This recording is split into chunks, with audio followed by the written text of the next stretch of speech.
आता बातमी आहे नांदेडच्या किनवटमधून।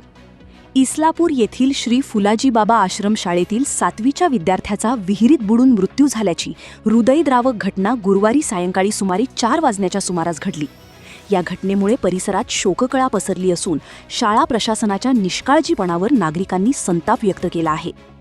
मृत विद्यार्थ्याचे नाव सुरेश अंकुश वाळके, वय 14, राहणार सावरी असे असून तो संबंधित आश्रमशाळेत 7वी इयत्तेत शिक्षण घेत होता। वाढत्या तापमानाच्या पार्श्वभूमीवर शिक्षण विभागाने शाळा सकाळच्या सत्रात घेऊन दुपारी सुट्टी देण्याचा निर्णय घेतला होता। त्यानुसार शाळा सुटल्यानंतर दीपक दगडू वानोळे, जय गजानन टारपे, नैतिक बालाजी टारपे, युवराज साईनाथ एलकेवाड, करण देवीदास डाके, खंडू सुभाष अंबुरे व सुरेश वाळके हे विद्यार्थी कैरी खाण्यासाठी शाळेजवळील गोरटे यांच्या शेतात गेली। यावेळी काही विद्यार्थ्यांनी शेतातील विहिरीत पोहण्यासाठी प्रवेश केला। सुरेशला पोहता येत नसतानाही तो पाण्यात उतरला, मात्र पाण्याचा अंदाज न आल्याने तो बुडाला। सोबत असलेल्या विद्यार्थ्यांनी त्याला वाचवण्याचा प्रयत्न केला, परंतु तो निष्फळ ठरला।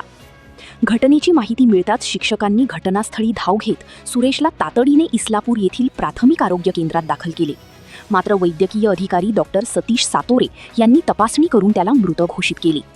दरम्यान इस्लापूर पोलीस ठाण्याचे सहाय्यक पोलीस निरीक्षक उमेश भोसले यांच्या मार्गदर्शनाखाली पोलीस उपनिरीक्षक कोमल कांगणे यांनी घटनास्थळी पंचनामा केला। कायदा व सुव्यवस्था अबाधित राहावी यासाठी किनवटचे उपविभागीय पोलीस अधिकारीही मळघणे घटनास्थळी दाखल झाले होते। घटनेची माहिती मिळताच नातेवाईकांनी प्राथमिक आरोग्य केंद्रात आक्रोश व्यक्त केला। या प्रकरणाचा पुढील तपास सुरू असून मृतदेहाचे शवविच्छेदन करण्यात येणार आहे। या घटनेनंतर परिसरात हळहळ व्यक्त होत असून विद्यार्थ्यांच्या सुरक्षेबाबत शाळा प्रशासनाने अधिक जबाबदारीने वागण्याची गरज असल्याची भावना नागरिकांतून व्यक्त होत आहे। Bureau report, GK news, Kinwat, Nanded.